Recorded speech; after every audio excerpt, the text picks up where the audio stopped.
America అధ్యక్షుడు Donald Trump Doha పర్యటన సందర్భంగా భారత్లో యాపిల్ ఐఫోన్ల తయారీపై కీలక వ్యాఖ్యలు చేశారు. భారతదేశంలో యాపిల్ తన ఉత్పత్తుల తయారీని పెంచుకోవడానికి ఆసక్తి చూపడం లేదన్నారు.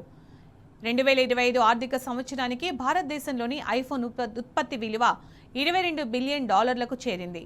2026 చివరి నాటికి భారత్ను అమెరికా దిగుమతి చేసుకునే ఐఫోన్లకు ప్రధాన కేంద్రంగా మార్చాలని company యోచిస్తోంది.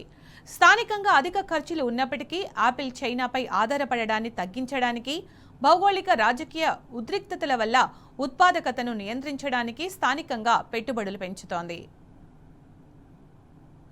As you know, it's coming in.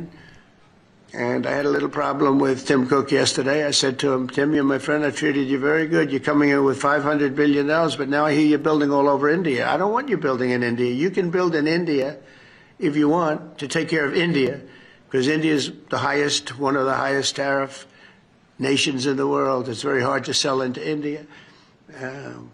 And they've offered us a deal where basically they're willing to literally charge us no tariff. So we go from the highest tariff, you couldn't do business in India.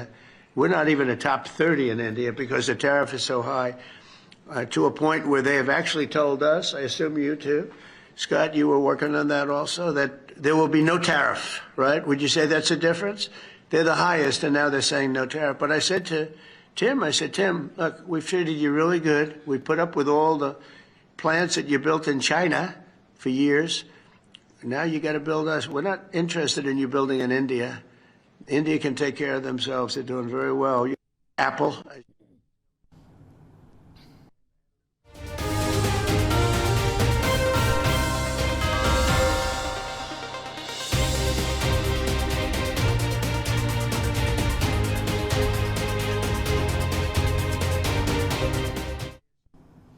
America అధ్యక్షుడు Donald Trump Doha పర్యటన సందర్భంగా భారత్లో Apple ఐఫోన్ల తయారీపై కీలక వ్యాఖ్యలు చేశారు.